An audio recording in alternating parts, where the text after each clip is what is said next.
Good evening, everyone. How's everyone doing? Good? Ace. So, yes, first of all, thank you all for coming in. This month's security edition of the AWS Security Group. This is specifically powered by CrowdStrike, so we're very, very grateful that they sponsored us for this event. Quickly, I'll move into the agenda items, and we've got a treat for you guys this time. So, we start off with CrowdStrike, and we have Tom Simpson, who is an intrusion researcher at CrowdStrike. Yeah, he's an intrusion, which by the way is probably the most coolest job description I've ever heard. It is so cool, intrusion researcher. Look at that. Making me blush. Ah, come on, man. It is cool. Yeah. Ah, sorry, Hassan was the second person to ask. You're cool too. You're really cool. Really sorry for the business guys, but yeah, but either way, either way. But thank you for coming in, and he has graced us all the way from Wollongong to come and present. He's going to be talking about the mindset of the threat hunter. His topic is also very intriguing and interesting. And then we'll be followed up by Hassan. Hassan is a partner sales senior solutions architect, which doesn't sound cool by the way, but it pays you well. Either way.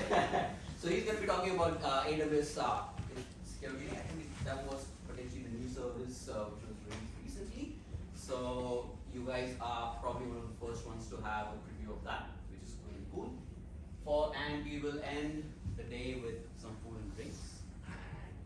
Just a quick one before jumping into the presentations. Any one of you who hasn't scanned this barcode, please do now. You guys could get away with a Bose Quiet Comfort, and it's a $400 earphone. Now, I don't want to market it or anything. It's got noise cancellation and all those things, blah blah. You've got a lot of things going on in here.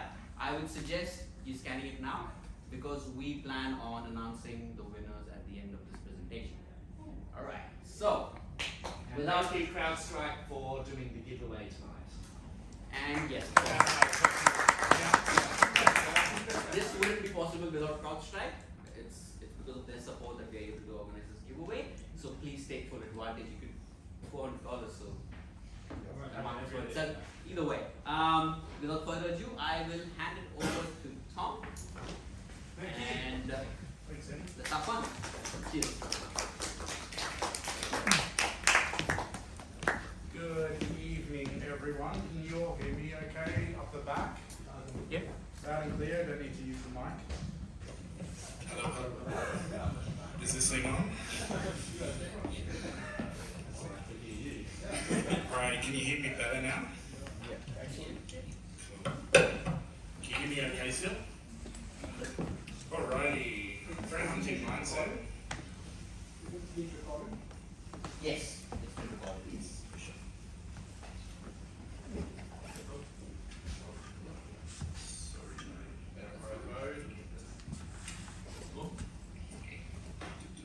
Where's my cursor?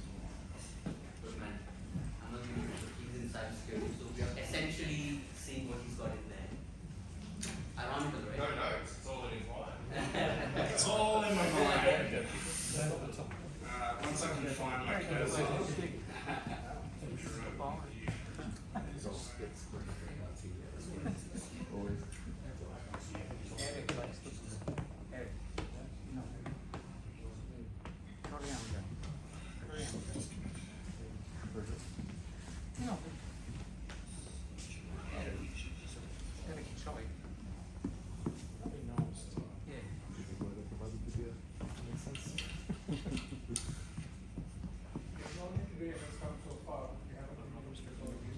I know, right? Well, you should talk to your You moved to a sewer.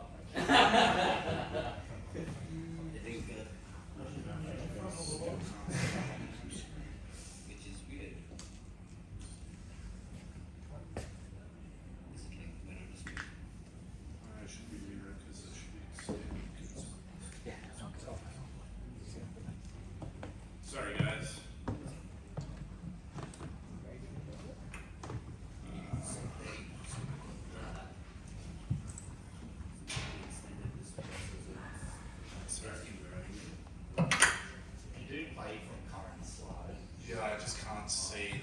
screen. So.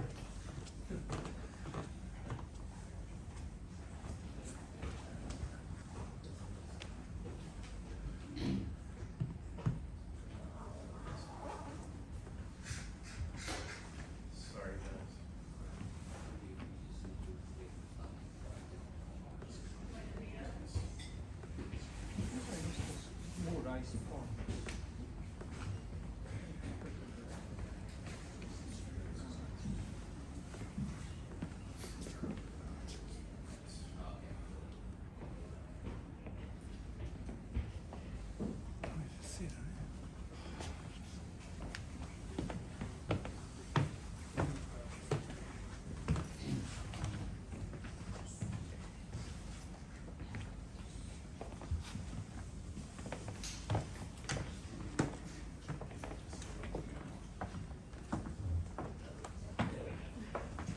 Oh, thank you.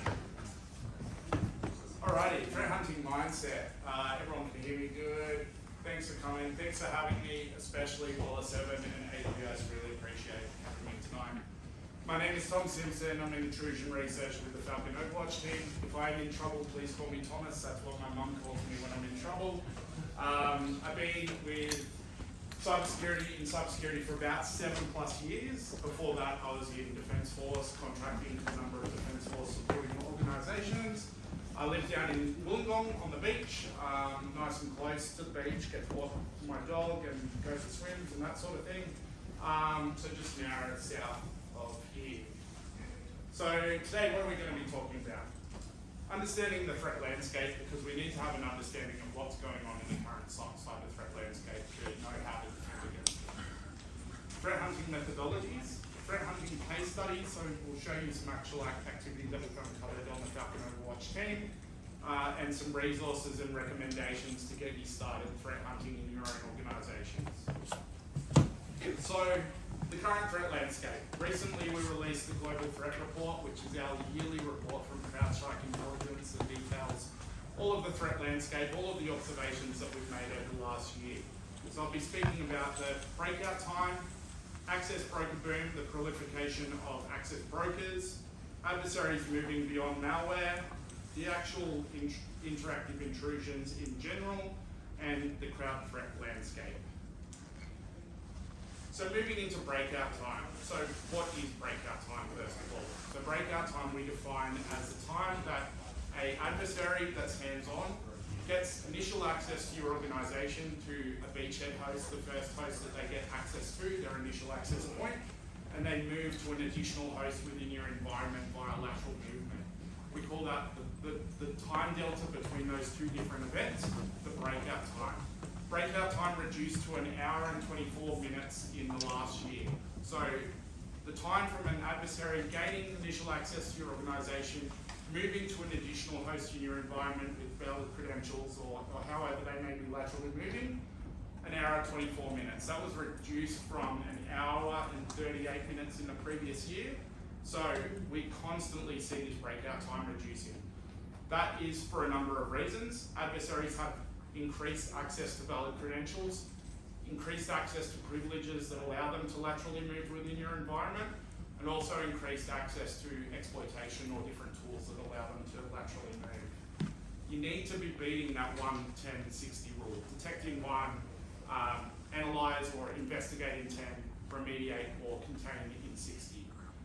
With the breakout time only being 1 hour and 24 minutes, that only gives you about 24 minutes of leeway to full investigation before an adversary is laterally moving in your environment.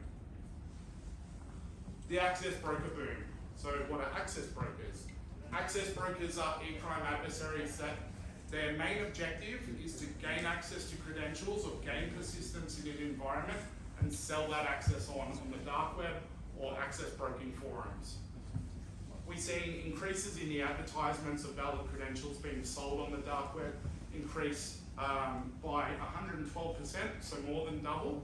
So that is adversaries that are getting access to your environment and straight away they'll go to access credentials, dumping LSAS, dumping Etsy Shadow, dumping their macOS keychain, using using malware like info stealers, like red wine stealer, to gain access to your credentials and then go and steal those on the dark web. That gives a lower barrier to entry for anyone that's looking to conduct e-crime operations. They can go and buy the credentials, they can go and buy the tooling, the access, the malware that they need to fully carry out a full attack. Adversaries also continue to move beyond malware. So in 71% of all intrusions across the whole CrowdStrike telemetry, we found that malware was not in use. That's for a number of reasons. Again, access brokers, adversaries aren't needing to use malware to gain access to systems. They can already buy that access from someone else, gain access to your systems, and then carry out their own objectives. Also, we see an increase in adversaries using what we call living off the land binaries. These are system utilities or applications that may be already present in an operating system, such as Windows, tools such as Run DLL32, bits admin to lateral tool transfer or index tool transfer, tools such as certutil to be able to download things from the internet and decode stuff. Adversaries aren't needing to rely on tools anymore to gain access to an environment or to move further through it or escalate their privileges. And across the whole CrowdStrike dataset, in terms of hands-on keyboard intrusions, so these are actually intrusions where there's a human adversary on the other side of them, we've seen an increase in 50%. So 1.5 times increase in intrusions across the whole board. And you can see there that technology was the main focus vertical by adversaries that was targeted, followed closely by financial and healthcare. In terms of the overarching e-crime trends that we've witnessed, extortion and data leaks. So e-crime adversaries are moving past just ransoming and encrypting files and asking you for a payment to decrypt those files. They're moving more into extortion and data leaks. So if you don't pay for the decryption keys to decrypt your files, we're going to leak those files. They could contain personally identifiable information, as we've seen in some recent high-profile intrusions in Australia. It could be sensitive intellectual property, if it's especially the technology sector, adversaries breaking in there and stealing intellectual property, and then demanding a ransom or extortion payment before they will release the data. Living off the land, which I spoke a little bit about previously, that's where adversaries are using utilities that are already built into the operating system, which may bypass traditional security, signature-based security detections. Ransomware as a service, so you can actually go and buy ransomware now, fully configured for whatever organization you want to target. You can even get a nice little UI that does everything for you. It does the ransomware tooling, it does the chat, it does the infrastructure that hosts the files or hosts the encryption keys. It can even host the darknet sites for you. You pay a fee. The ransomware operator that designs that ransomware receives like a commission, just as you would if you were working in retail and reselling something. So that is also lowering the barrier to entry for e-crime operators to conduct their operations. MFA bypass. How often have you received a notification on your phone that kept coming up and you've just been like, okay, I just want to get rid of it. I'm just going to tap yes, or whatever will get rid of this off my screen. We're seeing adversaries target personnel that work at organizations with MFA enabled, and they will send them hundreds and hundreds of MFA signing attempts. Do you allow access? Do you allow access? Do you allow access? Until that person finally says, look, I just want to get rid of this, I'm on holiday, I'm overseas at the moment, allow. It only takes one allowance to get into a network and for an adversary to carry out their activity. We also see adversaries calling up telecommunications companies, Telstra, Optus, Vodafone. Hi, my name is Tom Simpson. I've lost my phone. I need a new SIM card. Can you please swap my SIM card? Redirecting those SMS prompts possibly for MFA, redirecting your push notifications to their own devices, and gaining access to organizations in that way. And access brokers, which I previously talked about as well, they're adversaries that their main motivation and objective is financial gain through selling valid access to organizations. In terms of cloud specifically, we've seen an increase of 95%, so almost double, in cases where cloud-conscious tactics, techniques, and procedures were present in those intrusions. So we can see adversaries are pivoting from the traditional endpoints, and they're actually actively trying to discover where endpoints or containers that they've accessed or vulnerable applications may be part of a larger cloud infrastructure. We then see them moving to those cloud infrastructures or trying to gain credentials from it, querying the AWS metadata instance IP address, looking for credentials, looking for IAM roles that they can possibly take over. Three main threats that we're seeing across the cloud at the moment are runtime threats. So these are threats that are actually running in your cloud instances, your EC2 VMs, your container services, whatever it may be. So you may have a vulnerable application, you may have, the adversary may laterally move to it from another virtualized instance or even a physical instance that you have. And we see adversaries running malware on those actual virtualized instances. Persistence, where adversaries are actually creating persistence to your cloud environments. They could be going into your security groups and modifying them to allow SSH access externally. They could be even getting in as early as your developer pipelines, your CI/CD stuff, getting into your Jenkins, modifying your Jenkins make files, modifying your Git repositories to insert malicious code into there so that it's part of your build lifecycle. So that's why it's really important to be shifting left and putting security in as early as possible in your development cycle, so that you don't get to this point down the road where you have this persistent access for an adversary to continually gain access to. Cloud misconfiguration, so excessive permissions, open S3 buckets allow read-write access, a number of misconfigurations that we see across the cloud. And some of those misconfigurations are excessive permissions, like I just talked about, unsecured storage, S3 buckets with well-readable or writable configuration, misconfigured network security groups, so allowing excessive access externally or internally to your environment, unpatched vulnerabilities in the actual applications you may be running in your virtualized instances or containers, insecure API configurations, and insufficient backups. Backups is one of the biggest things.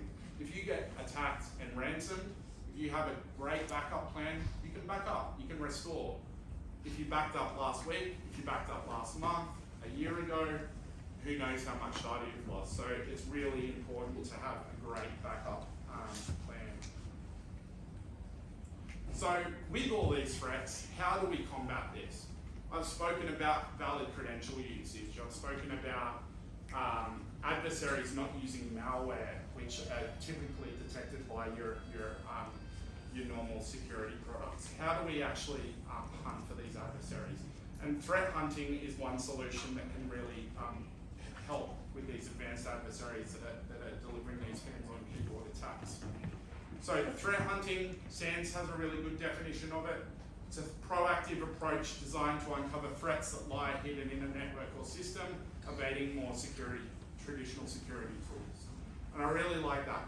In threat hunting, we're really looking for the last 1% of activity.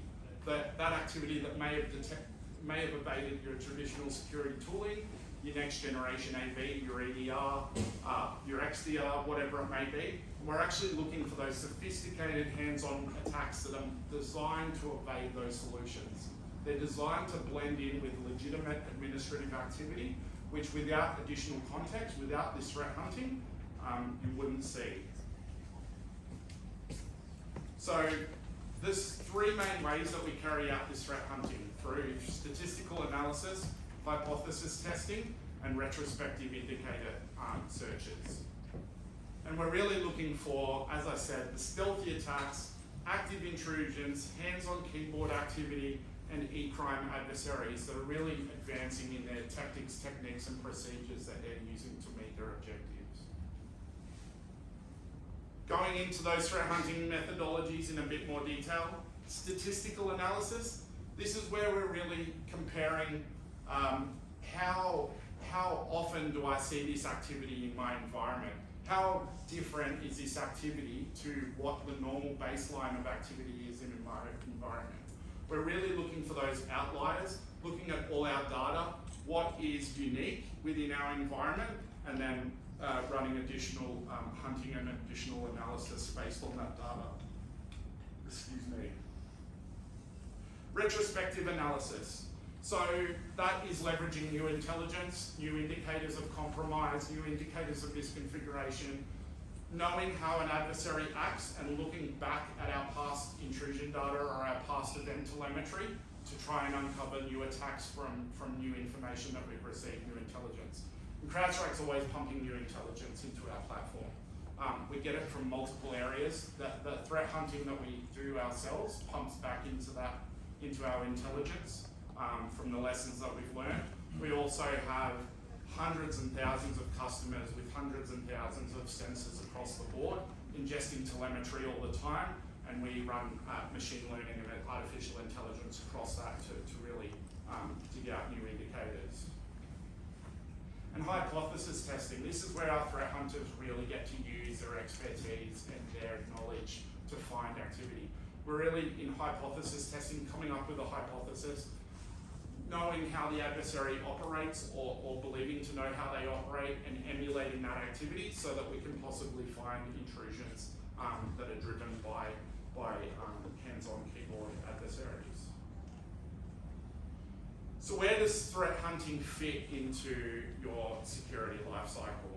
So you not generally have security analytics from your EDR, your antivirus, your traditional security detection technologies that feed alerts, which are then triaged by your SOC or your security team, first level, second level, third level security teams, which become investigation leads. We investigate those leads and understand them, which become incidents, and then we plan and execute a response to those incidents. Threat hunting, on the other hand, we're using more manualized queries, but also automating those queries that we create. So we're not running the machine learning or artificial intelligence across the events. We're actually running manualized queries to domain-specific language across all of the event telemetry that we receive. That generates hunting leads. The threat hunter will then go in and add context and enrich those leads, see if those leads are true positive or false positive, which then become leads that are to be investigated by the SOC as general. We follow a threat hunting methodology that's been developed by OverWatch over time called search. And this is the methodology that we use to be consistent, effective, and efficient in our threat hunting. The first part of that is to sense. So that's where we're gathering all the data that's within our organization and ingesting it into our platform to be able to search across it. And what's really important in the sense phase is knowing the data that your organization produces. Knowing where that data comes from, where that data goes to, who has control of that data, the way that that data presents itself. So what format is that data in, so that we can query against it and we can know the best way to uncover leads from that data. One consideration is how long do you store that data for? How long do you retain that data? Because if we go back to retrospective analysis where we're looking for indicators, if we search for an indicator today and it's not there, what if we search for an indicator in a week or a week indicator in a month? How long do you go back in your events to have a look for those indicators? So that's one consideration you need when you're ingesting all of this data. Do we have the storage? Do we have the performance to hold that data and query against it effectively? But also, how long do we keep that data for? And one good thing to do if you do have an incident and those considerations are of concern, possibly setting up a tactical seam or a tactical log solution where you can actually store the logs for an indefinite period of time relating to a specific incident, so that you can search across those logs effectively without those logs expiring or timing out. Enriching the logs. So all of the event telemetry to this point is ingested raw. We're just getting raw telemetry from our security solutions, from our firewalls, from if you have Windows Sysmon, if you if you have Linux, maybe syslog forwarding, whatever that may be. Enriching actually applies context to the data. So we're taking that data, maybe a process was created. Okay, what did that process write? Did that process make any network connections? Where were those network connections to? Do we have any intelligence in our other platforms on those network connections or on those files that were written that would point us in the direction of malicious behaviour? But those detections or those events that we've enriched are not high fidelity enough to generate alerts yet. If you had an alert for every time someone ran Who Am I, it could be administrative activity, it could be a part of an application. I've seen Excel documents or Excel add-ins before run Who Am I as part of their data loss prevention systems. It's not high fidelity enough to create alerts, because if we were creating alerts just based off that, the SOC or whoever's investigating those alerts would be inundated.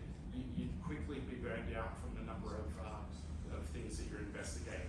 So the threat hunter's role is to specifically look at those hunting leads, add the context, figure out exactly what happened, exactly what the adversary was trying to achieve and how they tried to achieve it, and whether that may be true positive or false positive in nature, and whether it garners further analysis.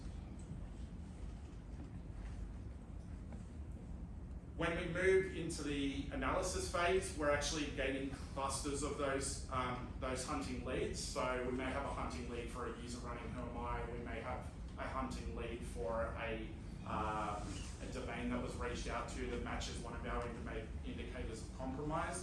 We're clustering those hunting leads together into one sort of incident and investigating it as a whole. When we move through to the reconstruction phase, this is where we're actually connecting the pieces of intrusion, understanding the whole scope, exactly what happened during the intrusion, discovering the new and variant techniques. How did the adversary actually operate? What are they trying to achieve? Have we seen this behavior before? And that gives us an understanding of who the adversary may actually be. Once we have an understanding of who the adversary is, we can look at our further resources to know how they acted in the past, what additional indicators should I be looking for, and how can I best defend my organisation from this attack. At the communication phase, this is where we have high fidelity enough information that we can actually report that to the SOC or our security team or our incident response team that might be responding to these incidents. So we have a full picture of the incident that's occurred, and we really want to isolate that information, communicate effectively to the incident response team exactly what's happened, and give recommendations on how they can respond and how they can quickly shut out the adversary.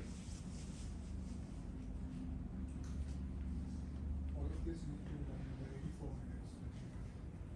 That's correct, yeah. So we're detecting within one, so ingesting all those logs and running queries against it.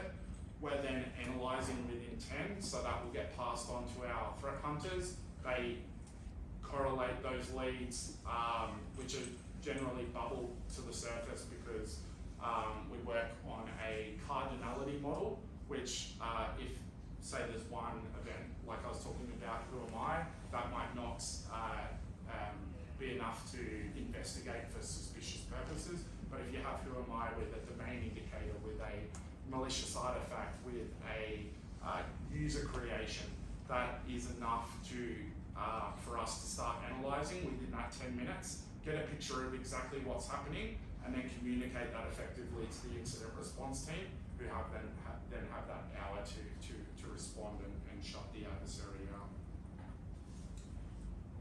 When we get through the home phase, this is one of the most important phases to me, because it's taking what we found during that intrusion, all of the indicators, all of the techniques or tactics that the adversary used to get to their objective, and we're actually feeding that back into our platform. So creating new queries to create new hunting leads. We're taking the indicators and adding that to our intelligence platforms. We're creating lessons learned on how we can better respond to how we can better communicate effectively to customers, or if you're in threat hunting within your own organisation, it may be how to communicate best to your internal teams. That could be via email, via Slack, via phone call, whatever it may be.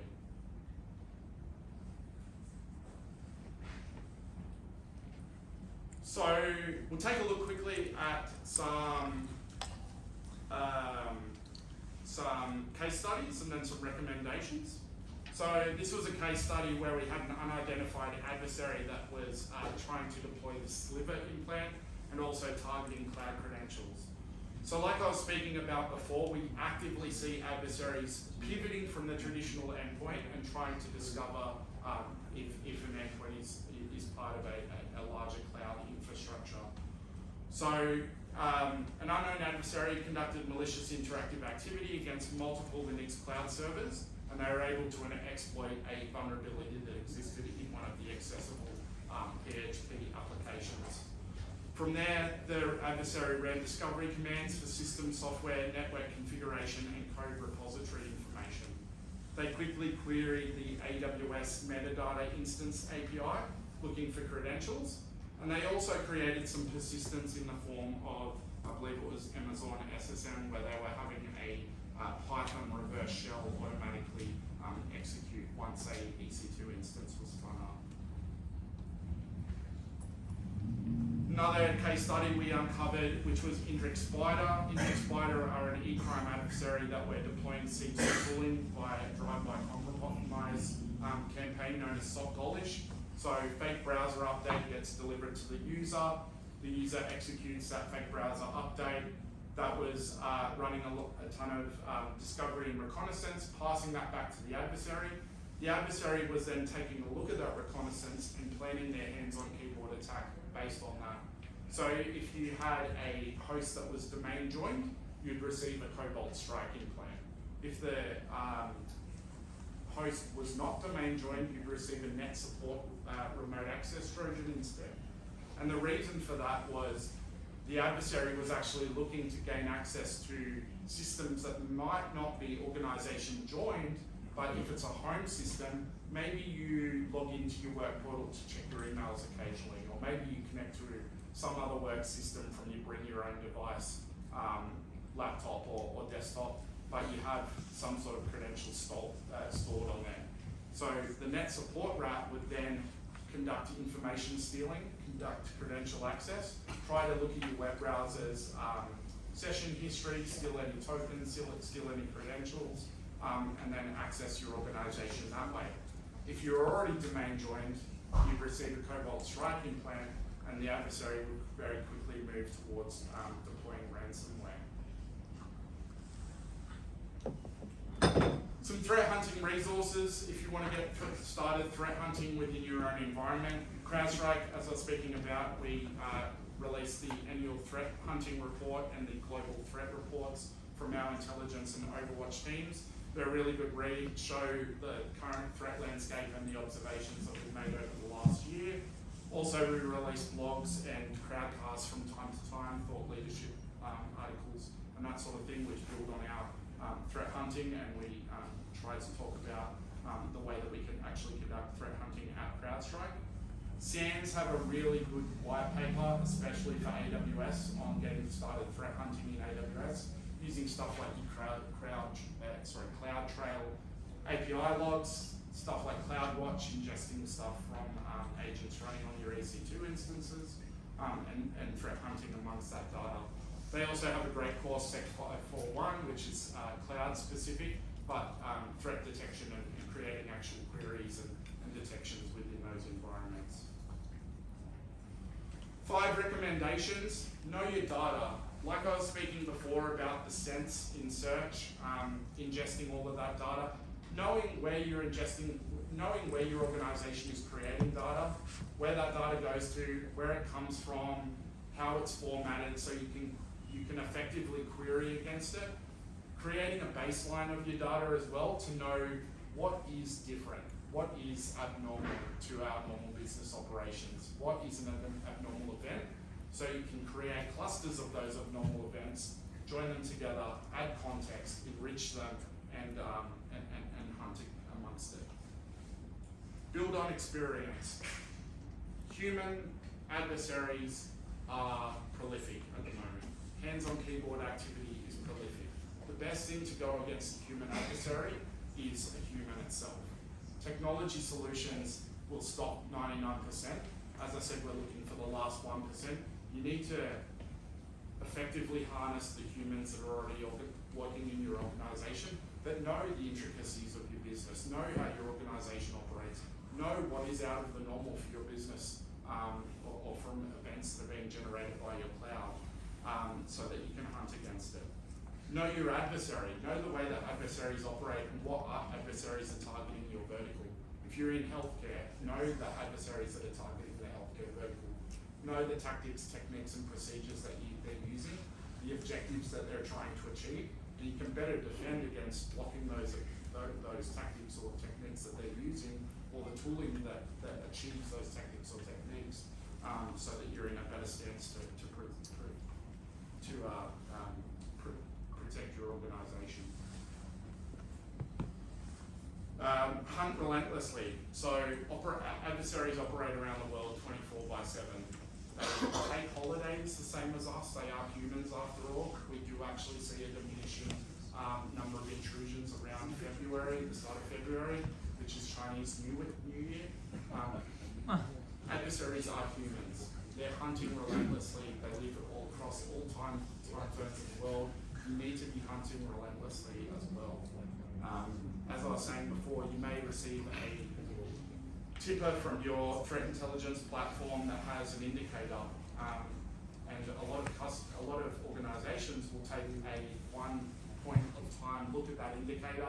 Maybe you receive your ticker and you run a query against your data for that tipper within that day. What happens if you don't get any results, but you get the result the next day or the next week? Are you still querying that indicator, or are you only running that query once? You need to be relentlessly running those queries over and over again to find activity that may have been retrospective or may be current and real time, and constantly looking for those indicators and not just hunting once. And my final tip would be to work with external vendors, people like Polar7 that can consult for your AWS needs, people like CrowdStrike that run a world-class managed threat hunting service that have built up the procedures, the processes, the technology and tools to be able to effectively hunt against your data. Working with external vendors is extremely useful, can increase your security maturity instantly, and often standing up your own threat hunting capability is a big big endeavour. So really working with external vendors can really help you in that aspect. That was it for me. Any questions?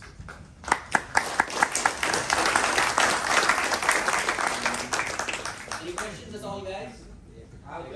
The average of 86 minutes for the breakout. So if you are meeting that goal of 110-60 resulting in 71 minutes, what percentage of the security incidents would that protect you from the breakout? Because assuming still some might break out less than 71 minutes. Yeah, so that's only the average breakout time, which is 84 minutes, so an hour and 24 minutes.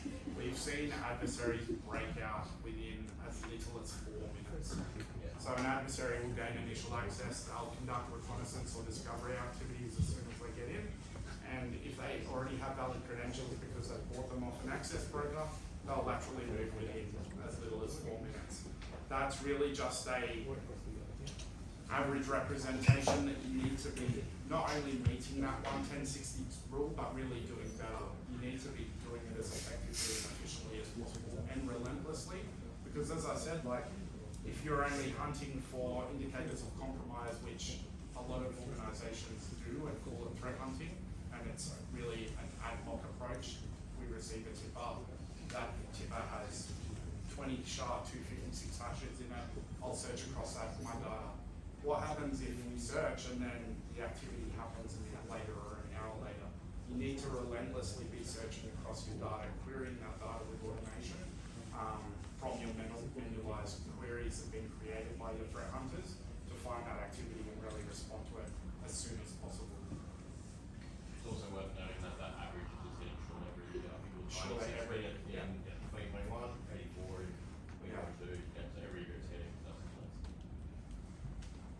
Any other questions? Yep. Do you see or are you aware if adversaries start employing machine learning? Sorry. Do you see or are you aware if adversaries?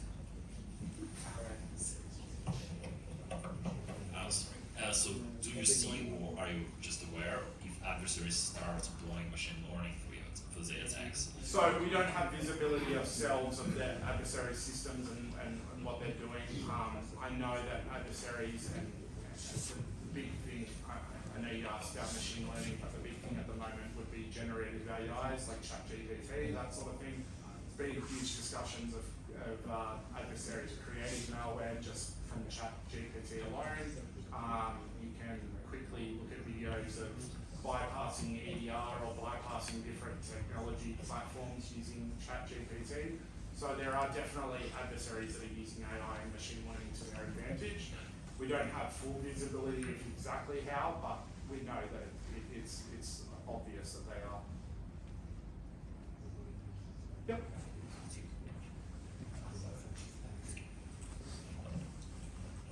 Some SIM systems, they come with smarts, AI, machine learning, which are used to power all these log data, right? And they can detect anomalies and threats and so on. So what makes that different from this threat hunting that you were talking about? Yeah, so our Falcon platform uses AI and machine learning extensively in our EDR and next generation AV products. But no technology is ever 100%. There's always going to be activity that escapes that technology, or activity that just blends into legitimate administrative activity that if you created an alert for that activity every time, you'd be inundated with alerts just for that. So the threat hunter's goal is to really look at those individual leads and add the context around it, not just look at the lead just as a singular, but add context, add the additional events that occurred, come to an understanding of, does this look like normal administrative behaviour or does this look like something more malicious?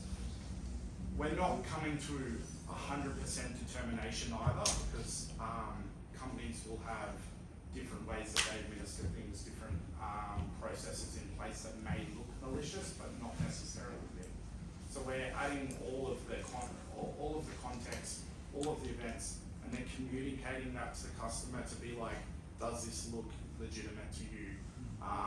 If you yourself have, and I've probably spoken from mainly like technology-based events, like your sysmon logs or your firewall logs or whatever it may be, but you can even integrate additional systems like your HR systems or your Jira or ServiceNow. Okay, I've seen a process creation, and it's net user Simpson /add best password in the world. Do I have a change notification for a user account? Do I have an HR record for this person that this user account's been created for? Do I have a change record for this service enablement that this account's been created for? Adding the context from that system, and if you don't have the context, then that adds more suspicion as to why is this user account being created. So we're really looking for that activity that blends in with normal administrative activity or would otherwise bypass those machine learning or artificial intelligence technologies that would otherwise raise alerts for that sort of activity. Does that answer the question? Yep. One more question, and then we go to the We'll do them at the end, any other questions come on. Just one quick one. How good is legal support of threat hunting in Australia? How good is legal support of threat hunting? Amongst your own data, that should be fine. I guess if you had like an incident that became under legal privilege or something like that, there could be implications, but you should be owning all the data that you're querying against, so there shouldn't be, I can't really speak to the legal implications myself, but you should own the data that you're querying against, so there shouldn't be any problem there. But I'd ask that you consult your own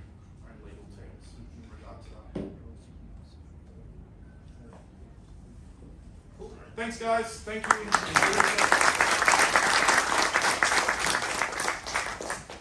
Great insights. How much time we got? So I'm the only one between you and the food. I'm keeping thank you, Tom. Really great insights. And one thing we learned today is we need lots of data, right? Lots of data sources and lots of data. And if we could keep the data and never delete it, that would be even much better, right? So we never know when we're gonna need the data. If you are running your SIM, there was a question about SIM, you would know that you can't keep everything in the SIM, otherwise the cost is just gonna go so high to the point where you can't justify to your boss why there's so much data sitting in your SIM. So we are trying to come up with a solution. In the AWS MeetUp, you had the chance to have a look at one of the early services that we released just actually 20 GA last week. As I was preparing those slides, I had to redo some of them since we went live, and I took a snapshot, so there's no demo. We're gonna run just for 10 minutes, and then pull it off. So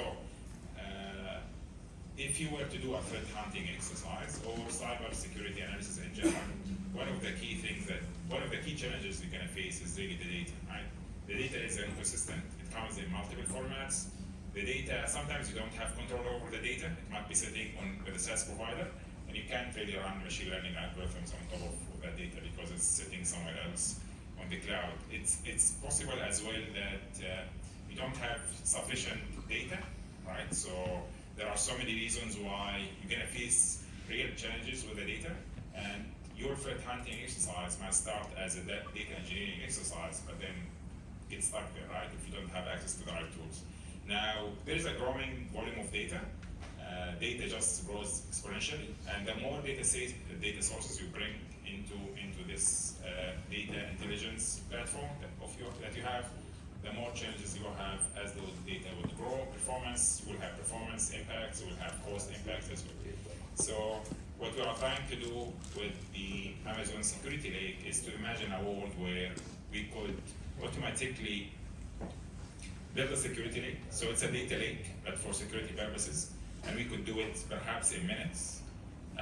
We are imagining a world where we are able to bring the data over, normalize it. What we mean by that is bring it to a standard format from any source possible, and bring it into one place. Also, if we could never delete the data at all,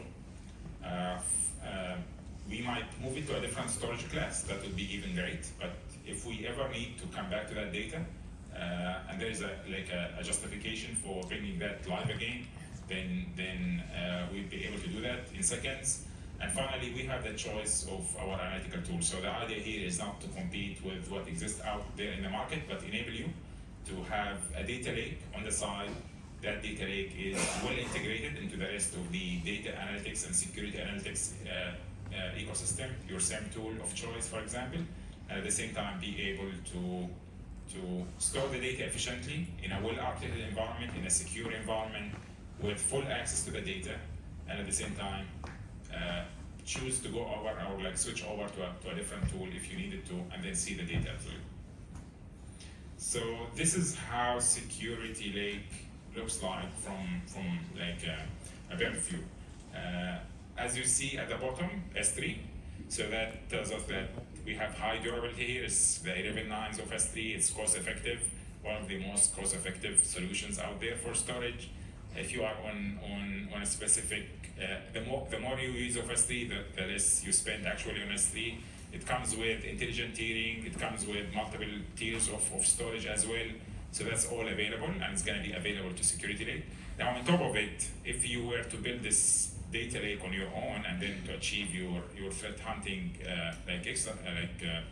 goals, it's going to be really a challenging task. If you have tried to build a data lake on your own, you need to bring the performance. You want to make sure it's cost effective. You want to make sure it's secure, and then you want to make sure there is right governance in place. You want to make sure your subscribers, the data sources.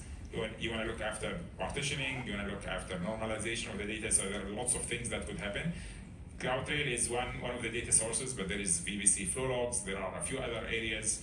Even in CloudTrail, you would have multiple data streams. There is the data event and the management event. So end of the day, each one of those AWS services come up with comes with its own format, including security hub.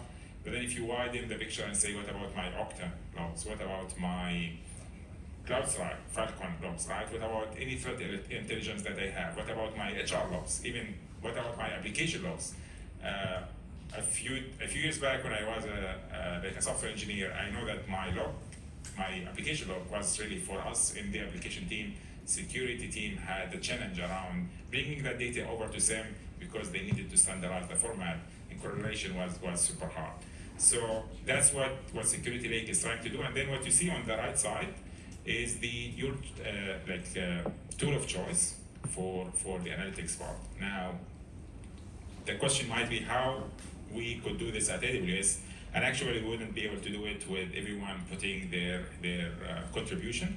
And the security industry community has worked together toward the standard, the Open Cybersecurity Schema Framework. It's a standard. It's now, as you see at the bottom, there are 130 different members now to the standard. It was just released a year ago. When it was released, it was co-founded by AWS and Splunk. CrowdStrike joined early in the journey, and then by the time we started to talk about Security Lake and announced Security Lake in reInvent 2022, I remember there were around 60 different members of the standard. Now we have 130 members, so there's a huge community around it. All industry leaders in the security space have joined forces, and we all have the feeling that if we need to get this right, there needs to be a standard. So in the past, you might have heard of a few attempts to come up with a few standards, but with the number speaks of the momentum that we were able to create along with our partners. This is an open standard, you could go on GitHub and dive into the details of it. You're gonna see early in the notes of this standard, threat hunting was one of the main use cases, but it's not only limited to threat hunting, it's also anything related to cybersecurity analysis should be served well with this standard. All right, let me keep an eye on the time. So Security Lake, it automatically brings everything centrally into one place. It's optimized from the first go. You get to choose your lifecycle policy. You get to choose it later. You get to change it later on. Under the hood, it's nothing but your SD lifecycle policy. But you don't have to go and build a huge engineering team behind the scenes to build this Security Lake and make sure it's well secure and well architected. Security Lake gives you out of the box a data lake for security purposes out of the box in a matter of minutes, as I said. All right, normalized. What we mean by normalization is bringing the data sources into a specific format, partitioned, and into the OCSF compliant format. And finally, your tool of choice for analytics, be it, there are a range of examples out there in the market. We will come across them. All right, let me skip this. Maybe the takeaway from this slide is there are 70 different integrated data sources. All right. Now, we have a range, as we said, while there are around 130 different participants into the standard, around 70 of those standards, of those providers, have really provided you with native integration with Security Lake already. A month ago or 2 months back, we were sitting with 20, now it's 70, so you should expect this number to grow quickly. This is really a great ecosystem here, because what we are doing here is AWS and the partners are doing the heavy lifting, and all what you need to do is do a minimal configuration and then get your Security Lake up and running and start exercises like threat hunting. You have 16 different subscribers. These are the BI tools, the same tools that are pre-configured at the moment, and they come ready to be integrated. And then there are at least 13 different consulting partners right now certified from AWS on doing professional services work for Security Lake. Likely that part is going to be toward the integration and making sure that you bring over data from different sources into Security Lake. All right, I think, so activation of Security Lake is really straightforward. I can tell you, you will be done with the configuration in a matter of 5 minutes. That's how I did it on my end. So very quickly, I want to cover the advanced topics. So one thing to keep in mind is the AWS Security Reference Architecture. I hope we all know about it. We have read that white paper, or we have spent some time looking into how AWS suggests that you build your AWS the multi-account structure, and then where do you position those services across your accounts. So the security lake needs to be enabled in the same account where you are operating your security hub to have like seamless integration and not to face any friction. This is what we call it is the security operations delegated administrator account. Most of our security tools now require you to have a delegated administrator account. So just keep that in mind. Also, you need to have your CloudTrail organization trail active. That's also highly recommended by AWS across all accounts and across all regions, and it's for free. The first copy of CloudTrail is actually for free. So keep that organizational trail as the trail for free, and then you could add additional trails as you need. Now, it's really super quick. We ask you to where you want to enable security lakes, so you could enable multiple security lakes across all your regions. We would not be replicating the data or moving the data from one region to the other without your permission. We suggest that you enable security lake across all your accounts and across all your regions that are supported. Right now, I think we have 10 plus regions enabled already. Sydney region is one of them. Melbourne is still not there, but it's coming. But you could expect soon we will have many regions where security lake could be activated. Also, we suggest that you even tick the box where you say all future accounts that join our organization needs to be included in security lake. Now, we have this concept of roll-up region. I have a diagram for it. Let's skip over this. And then finally, this is one of my favorite parts really, is the storage class. You get to choose whether you want the data to expire, and after how many X number of days, you get to choose whether you want to stick with intelligent tiering. So if you really don't know, and you don't know your access pattern, maybe start with intelligent tiering, let AWS S3 make a decision around how you want to how you want to move the data across the storage classes of S3, so you minimize the cost of storing the data. And then down the track, you might start to have a better idea about your access patterns and how things are evolving with your threat hunting exercise. And that's it. That's really how you configure it, and then it's going to be up and running in a matter of minutes. You will start to see the logs flowing. I see some people smiling. Maybe you're not using AWS Word to just do click and be done, but at least this service is going to do that for you out of the box. How much time do we have, or shall we? Anyone has any questions? Yeah, I have. Go for it. Yeah, so this is just like kind of a slide. I got a few more slides. But let's take this question. So right now we store all the logged data on S3. So is this security like a replacement for S3? So right now, if you are storing your logs in S3 already, that's awesome, great news. I would ask, have you built a secure lake? Have you built a well-architected lake? Have you been using the right governance in place? And if the answer is no, maybe it's the time to think of security lake, activating it, and then migrate over to security lake. Most of us, I think, one way or the other, we have our own log account, we have our own ways of storing logs, but this is different because what this is enabling you to do security analysis. You might have your CloudTrail audit trail on the side, and I think you should keep it on the side.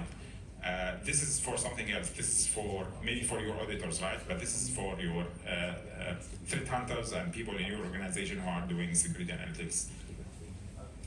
And also to back your SIEM as well. So there was a question about SIEM. SIEM and security lake works nicely. So let's say you activate your security lake. Now, how are you going to consume the data? One way is to say Athena. So what I suggest is after you activate your security lake, we're going to give you 15 days of free trial. Jump on Athena right after this, and then start to query the data sources.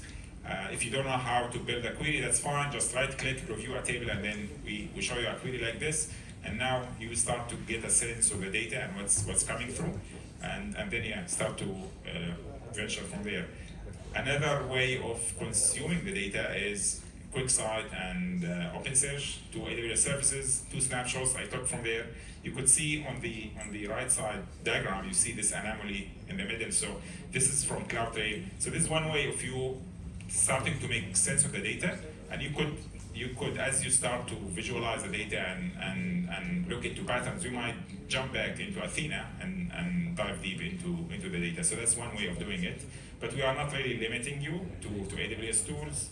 There are 16 different data analytics and security analytics providers out there, including Splunk, who comes pre-integrated with this service. So if you are already having a subscription or with one of those providers, check with them and see if they already provide you with some sort of integration with Security Lake out of the box. All right, now under the hood, there is encryption, there is partitioning, normalization, governance, integration with the partners as well, and we have a huge ecosystem by now, and we're gonna add more. We said we have 70 data sources that are coming into Security Lake. That's other than the AWS sources, the native sources of AWS. So we do have a huge like ecosystem, but under the hood there is a lot that's ongoing and that's being configured by Security Lake. Some of it you could have access to. So I don't think you could have a look at the so maybe glue jobs, you won't be having access to those, but let's say the lake formation table definition, you could have a look at it. Even you could go and change it and fine tune it if that's what you want to do. All right, now let's have a snapshot of how you could configure your data sources. I mean, you don't have to remember this slide, but just to give you a sense of how simple things are at the moment. Your provider is going to give you their account, their AWS account, where the data will be sourced from, and of course this needs to be in the same region where you have deployed your Security Lake, and then and that's it. Like, they're going to tell you what sort of events or event class in the OCSF format that you need to configure according to what they have on their side, and that's pretty much it. Now, on the data consumption side, it's a bit more complicated, because over there what we are trying to do is give you at least two ways of consuming the data. And the reason for it is we believe there are different use cases, and you want to be efficient in those use cases. So the first use case is called data access. This is literally copying over the data that has been stored and landed in the Security Lake to your, let's say, SIEM tool. So Splunk right now support this pattern.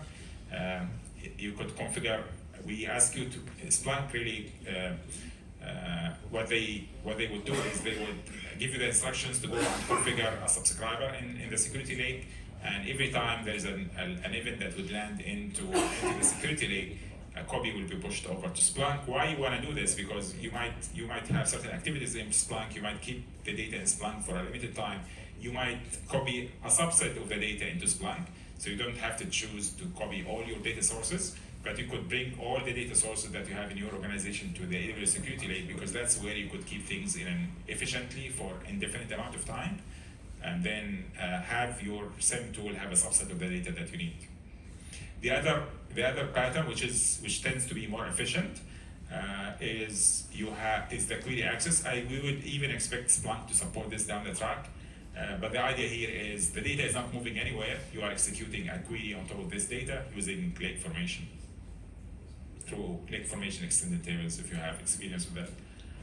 And this is the way you configure the subscribers. Let me jump over this slide, right? And I mean, the slide said you it's a simple process. This is the end of it, or how those subscribers gonna show up in the system. With the 15 days of trial, I think if you already have, let's say, your own data source, or if you have your own SIEM tool, spend a few minutes, kickstart your Security Lake in one of your AWS, like in an account that you have access to, and then see how things look like. Now, this is the concept that I wanted to explain, which is the roll-up region. So while we said we're going to be deploying, if you choose to deploy Security Lake across multiple regions, that's what's going to happen. You're going to have multiple Security Lakes across multiple regions.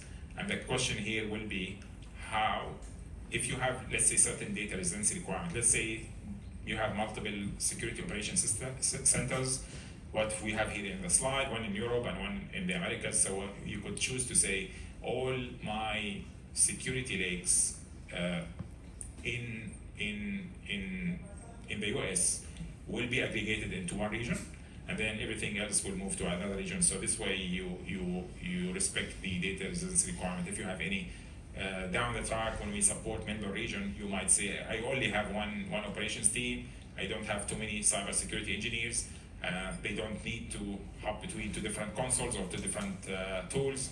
So you could choose to move data, let's say, from Melbourne rolled up in Sydney or the other way around. And the picture won't be complete without talking about other data sources that are not supporting the standard right now, but at the same time would require you, if you were to bring it over to the security lake. I mean, it makes lots of sense to bring every data that you have into one consolidated data store.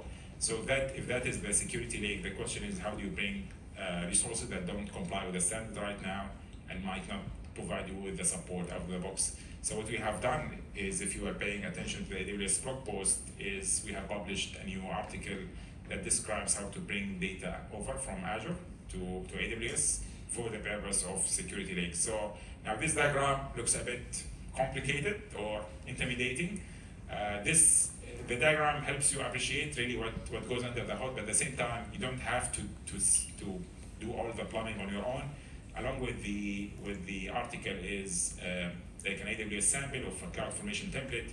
I think you could repurpose the CloudFormation template for your own needs easily. Follow the script and then deploy the template. Review the code. It's just a sample code, and then deploy it, and you can get your data started as well, flowing from Azure all the way to your AWS Amazon Security Lake. The final thing is pricing. We are targeting really to give you a solution that is cost effective and never delete the data ever, if you can. So to keep it simple, you see there's the pricing here is broken into the data ingestion and the normalization.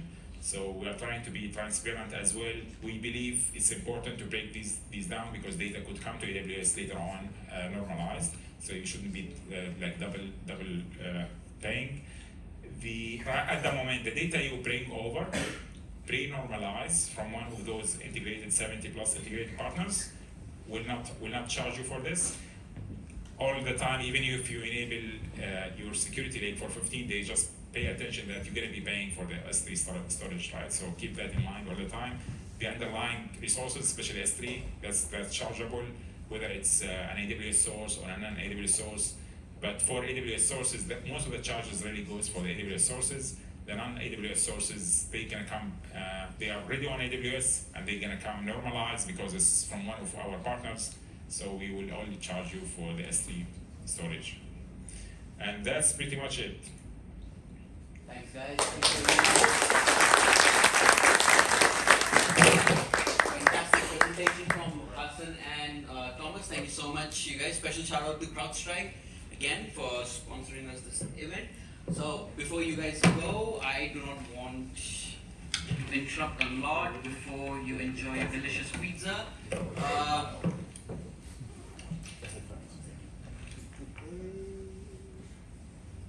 Okay, so I do want to give all the new ones who have come in the opportunity to actually scan this barcode,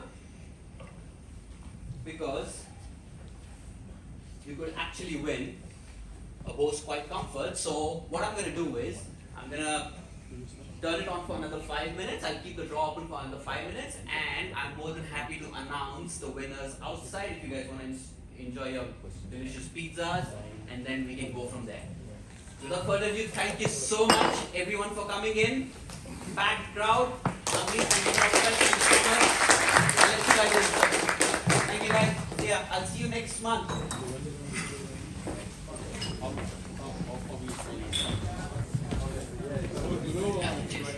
Guys, by the way, there are some piece of papers available on. You can find these everywhere. Please scan them, and in the next 5 minutes, I will make an announcement outside for who the winner is. Thanks, guys. Go please do enjoy your pizzas outside. Cheers.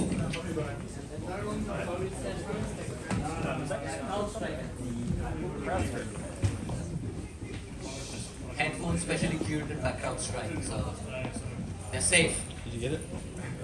Just about, yeah. What's my name? Full name.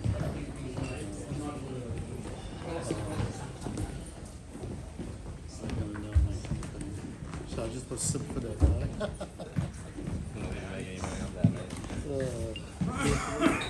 Hello. Have you? Did you have a job?